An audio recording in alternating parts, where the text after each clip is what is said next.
Hello and good morning friends. जैसा कि आप जानते हैं पिछली बार हम एनिमल टिश्यू की स्टडी कर रहे थे और हमारे दो तरीके के टिश्यूज़ जो हैं वो अभी बाकी रह गए थे, जिसमें हम मस्कुलर टिश्यू और नर्वस टिश्यू, ये दो टिश्यूज़ की जो स्टडी है ये हम इस वीडियो में करेंगे। तो आइए स्टार्ट करते हैं। सबसे पहले हम बात करते हैं मस्कुलर टिश्यूज़ की। मस्कुलर टिश्यूज़ के जो फंक्शंस हैं, it is responsible for the movement in the body. Muscular tissues जो होते हैं वो हमारी बॉडी में जो भी मूवमेंट होता है उसके लिए रिस्पॉन्सिबल होते हैं, because of all the muscles. जो मसल्स होती है उनमें कॉन्ट्रैक्शन और रिलैक्सेशन की प्रॉपर्टी होती है according to our will power, और मे बी ऑटोमेटिकली या ऑटोनोमस नर्वस सिस्टम से कंट्रोल होती है वो। तो चूँकि उसमें कॉन्ट्रैक्शन और रिलैक्सेशन की प्रॉपर्टी होती है, इसलिए हमारी बॉडी मूवमेंट में इनका बड़ा रोल होता है। इसी के साथ जब हम इनके कैरेक्टरिस्टिक्स के बारे में बात करें तो सेल्स ऑफ मस्कुलर टिश्यूज़ और long and called muscle fibres. जो टिश्यूज़ होते हैं वो लॉन्ग होते हैं और उन मसल फाइबर उनको हम कहते हैं। मतलब जो भी हम मस्कुलर सेल्स के बारे में बात करेंगे तो सेल्स से टिश्यूज़ बनते हैं और इन टिश्यूज़ में स्पेशली जो फाइबर्स होते हैं, ठीक है, वो फाइबर्स ही यहाँ पर कॉन्ट्रैक्शन और रिलैक्सेशन की प्रोसेस करते हैं। जो ये फाइबर्स जो होते हैं यही इनके स्ट्रक्चरल एंड फंक्शनल यूनिट्स होती हैं। जो हमारे मस्कुलर टिश्यूज़ होते हैं इनके muscles have special proteins called contractile protein. Muscles में स्पेशल टाइप के प्रोटीन्स होते हैं जिनको हम बोलते हैं कॉन्ट्रैक्टाइल प्रोटीन्स, ठीक है। तो कॉन्ट्रैक्टाइल प्रोटीन्स होते हैं which contract and relax to bring movement, ठीक है। उनमें कॉन्ट्रैक्शन और रिलैक्सेशन की प्रोसेस होती है जिससे कि मूवमेंट होता है, ठीक है। And types of muscular tissues can be further classified into 3 categories, ठीक है। इनको हम 3 कैटेगरी में क्लासीफाइड कर सकते हैं। नंबर 1 दिस स्केलेटन मसल या जिसको अपन स्ट्राइटेड मसल भी कह सकते हैं, ठीक है। दूसरी जो मसल है उनको हम स्मूथ मसल या नॉन स्ट्राइटेड मसल भी कह सकते हैं, और तीसरी मसल जो होती है उसको हम कार्डियक मसल कहेंगे, ठीक है। तो ओवरऑल जब हम इस चैप्टर को स्टार्ट किया था हमने, तो हम इनके बारे में बात कर चुके थे कि why it is called skeleton muscle, because of this muscle is connected to the our skeleton tissues, ठीक है। हमारी बोन से कनेक्टेड होती है और उन बोन को फाइनली मूव करने के लिए रिस्पॉन्सिबल होती है, इसलिए इसको स्केलेटन कनेक्टिव टिश्यू कहते हैं। और जितनी भी बोन्स हमारी बॉडी में होती है, most of the bones 99 year की बोन को छोड़ दें, ठीक है, तो उन बोन्स के साथ में मसल्स जुड़ी हुई होती है, जिन मसल्स को आप अपनी इच्छा से चला सकते हैं। That's why such kind of muscles are called as striated और वॉलेंट्री मसल्स, ठीक है। और दूसरी टाइप की जो मसल के बारे में हम बात करें तो जो मसल्स होती हैं smooth muscles, these muscles are present in our we can say our internal organs. जैसे हम बात करें हमारे स्टोमक में मिलेगी, हमारे इंटेस्टाइन में मिलेगी, लार्ज स्मॉल इंटेस्टाइन में मिलेगी। So these muscles will not controlled by our will power, इसलिए इनको नॉन वॉलेंट्री मसल कहते हैं और ये हमारे ऑटोनोमस नर्वस सिस्टम से ही कंट्रोल होती है, ठीक है। और जो तीसरी टाइप की मसल्स होती हैं cardiac muscles, they are only present in our heart, ये हमारी हार्ट में ही होती है, ठीक है। नॉन वॉलेंट्री होती है, यानी कि हमारी इच्छा से नहीं चलती है, but they are specially present in our heart, that's why they are called as cardiac muscle, इसलिए इनको कार्डियक मसल के नाम से जाना जाता है, ठीक है। तो आइए आगे देखते हैं। जैसे हम बात करें types of muscles tissues, striated, इनको हम स्ट्राइटेड भी कहेंगे। जो फर्स्ट कैटेगरी हम देख रहे हैं स्ट्राइटेड बोलेंगे या स्केलेटन बोलेंगे या वॉलेंट्री मसल फाइबर बोलेंगे। इन तीनों, ये तीनों ही नाम से इसको हम बोल सकते हैं, ठीक है। तो इसी के बारे में सबसे पहले बात कर लेते हैं। स्ट्राइटेड और skeleton muscles as they are light and dark bands are present. यहाँ जब हम देखेंगे इन मसल्स को देखेंगे तो इन मसल्स में क्या होता है कि यहाँ पर इस तरीके से स्ट्राइएशन होता है, फिर नेक्स्ट स्ट्राइएशन होता है, फिर नेक्स्ट स्ट्राइएशन होता है। तो जहाँ जहाँ पर स्ट्राइएशन है these are called as dark band, इनको क्या बोलेंगे, dark band. And in between two dark band one light band is present. ठीक है, तो ये डार्क बैंड और लाइट बैंड जो होते हैं इन्हीं से मिलकर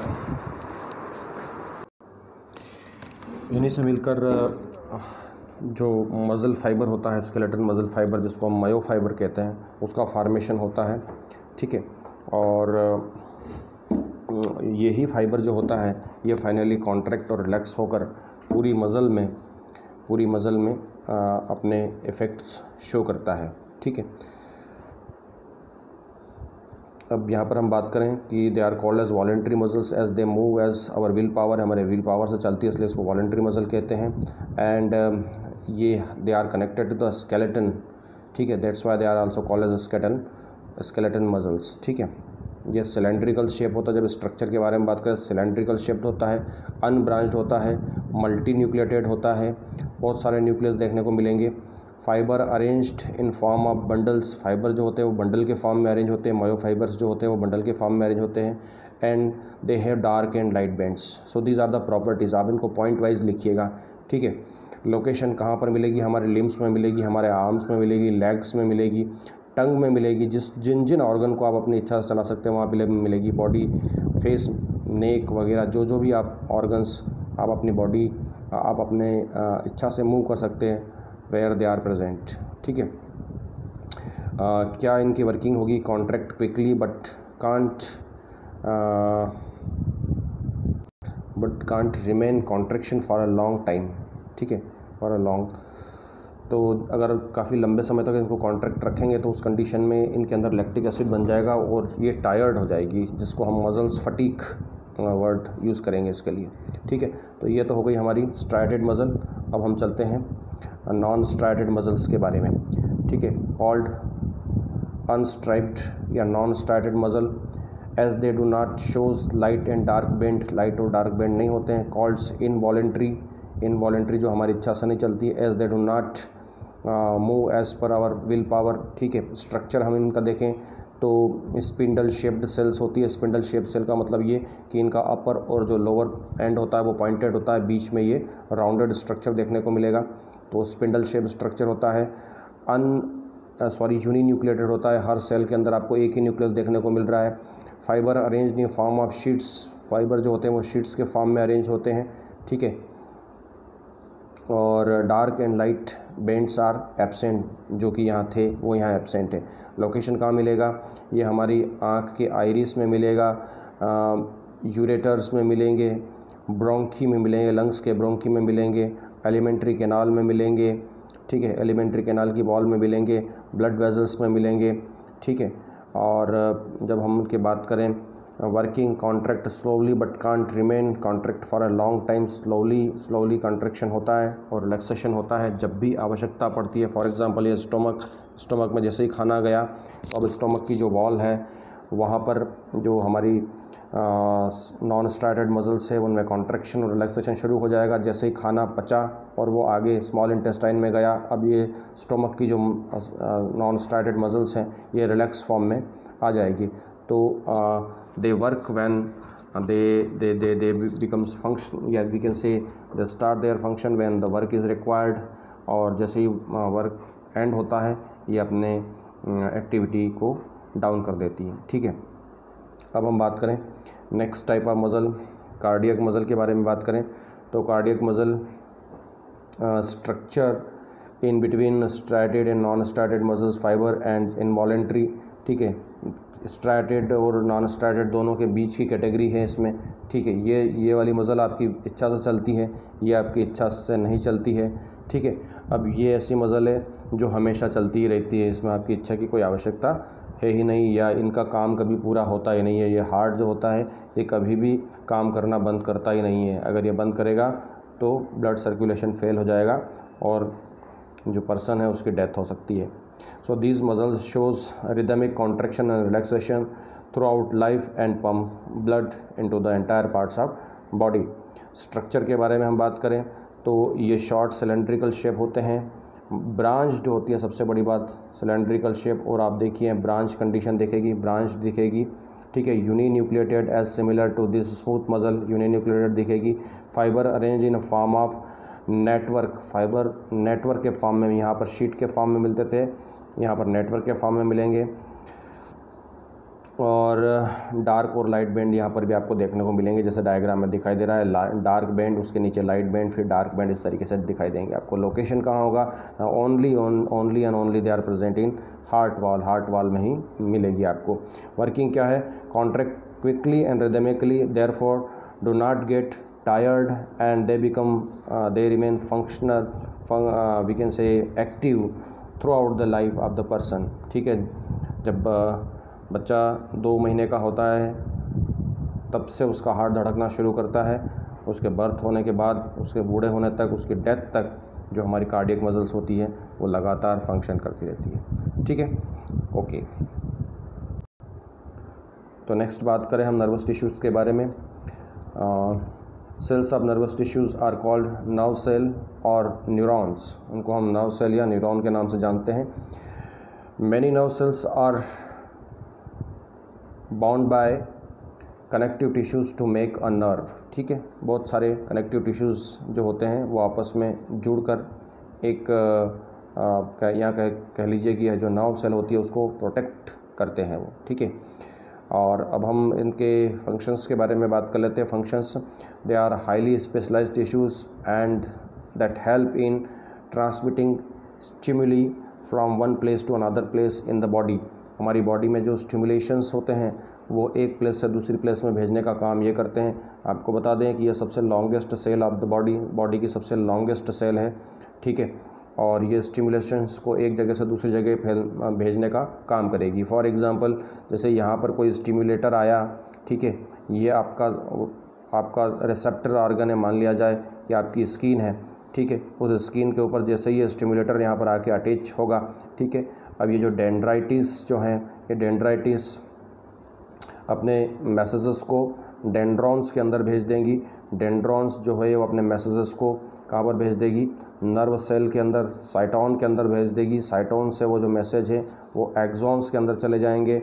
एक्सॉन्स से रन करते हुए एक्सॉन के नीचे यहाँ पर टीलोडेंड्रॉन है, इन टीलोडेंड्रॉन के पास चले जाएंगे, और टीलोडेंड्रॉन फाइनली या तो किसी दूसरी नर्व सेल से कनेक्ट होकर आगे मैसेज को बढ़ाएगा। ठीक है, और ये वाला नर्व फाइबर जो फाइनली जो एंड नर्व होगा वो हमारे सेंट्रल नर्वस सिस्टम यानी कि हमारे स्पाइनल कॉर्ड या ब्रेन को डायरेक्टली इस मैसेज को ट्रांसफ़र कर देगा।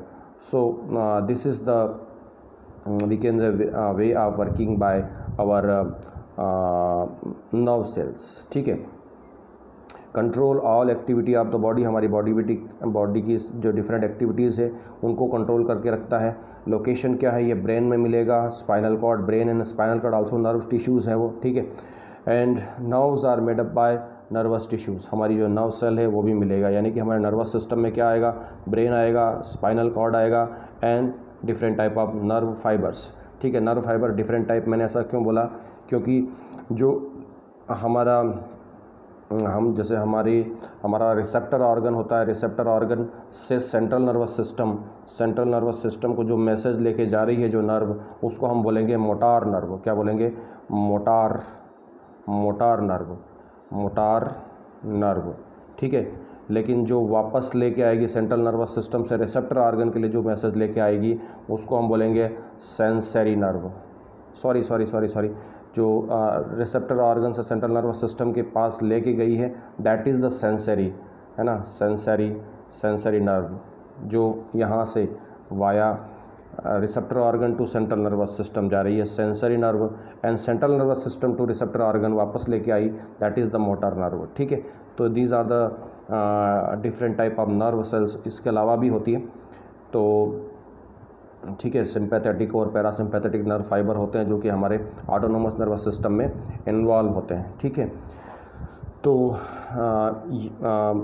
कौन कौन से ऑर्गन्स आएंगे यहाँ पर आएगा ब्रेन आएगा, स्पाइनल कॉर्ड आएगा, नर्व फाइबर्स आएंगे। नर्व फाइबर्स बेसिकली कौन कौन से? सेंसरी नर्व फाइबर, ठीक है, जो कि रिसेप्टर ऑर्गन से सेंट्रल नर्वस सिस्टम को मैसेज लेके जाएगी, सेंसरी नर्व। ठीक है, और दूसरी कौन सी है? मोटार नर्व क्या करेगी? सेंट्रल नर्वस सिस्टम से रिसेप्टर ऑर्गन को मैसेज लेकर जाएगी। ठीक, तो जिसके बारे में ये बात हो गई। Its structure look like a tree with branch coming out it, ठीक है, इसकी किस तरीके के एक ट्री के जैसा स्ट्रक्चर दिखाई देता है, ठीक है। और स्टार शेप बॉडी होती है जिसको हम बोलेंगे साइटोन, दिस इज़ द साइटोन, जिसको साइटोन कहेंगे, which has nucleus and cytoplasm, इसके अंदर ये एक न्यूक्लियस मिलेगा और द फ्लूइड प्रेजेंट इनसाइड, ठीक है, या न्यूक्लियस और न्यूक्लियस के बाहर जो फ्लूइड है दैट इज़ साइटोप्लाज्म। तो ये इसको हम बोलेंगे साइटोन, ठीक है, जो मेन कंट्रोलिंग स्ट्रक्चर होता है। क्यों कहा कंट्रोलिंग स्ट्रक्चर? क्योंकि न्यूक्लियस, इस पूरी सेल का जो न्यूक्लियस होता है वो यहीं पर होता है, इसलिए ये कंट्रोलिंग स्ट्रक्चर होता है। A single long part called as axon, ये यहाँ से यहाँ तक जो लॉन्ग पार्ट आपको दिखाई दे रहा है इसको हम बोलेंगे axon. Carry message away from the cyton, cyton से जो मैसेज, अभी हमने बात की थी, साइटोन से जो भी मैसेज आगे सेंट्रल नर्वस सिस्टम की तरफ ले जाना है या सेंट्रल नर्वस सिस्टम से मैसेज लेके आना है तो वो यहीं पर ये एक्सॉन ही इसको कैरी करेगा, ठीक है। Short branch part called dendrites carry message towards the cyton, तो ये जो यहाँ आप देख रहे हैं, ये जो फाइबर देख रहे हैं, एंड फाइबर्स यहाँ देखने को मिल रहे हैं, ये क्या है? ये डेंड्राइटिस है, these are the dendrites, they will receive message from the receptor organ, we can say, ठीक है। तो this structure is very very very important, ये स्ट्रक्चर बहुत इंपॉर्टेंट है। इसके अलावा हम बात करें तो the structure of all this 3 nerves, 3 muscles, ये स्ट्रक्चर भी बहुत इंपॉर्टेंट है। इनके कैरेक्टरिस्टिक्स के डिफरेंसेस भी लिखने के लिए आते हैं कई बार, ठीक है। कहाँ पर ये प्रेजेंट होते हैं? This tissues are present in which organ of our body, तो इस तरीके के क्वेश्चंस यहाँ पर बनेंगे। And this both topics we can say, muscular tissues और जो नर्वस टिश्यू है वो डायग्रामेटिकली पॉइंट ऑफ व्यू से बहुत इंपॉर्टेंट है, क्योंकि डायग्राम अक्सर पूछे जाते हैं। तो इस वीडियो में इतना ही। डिस्क्रिप्शन बॉक्स में जो क्वेश्चंस दिए होंगे उनके आंसर दीजिएगा, ठीक है। बहुत बहुत धन्यवाद।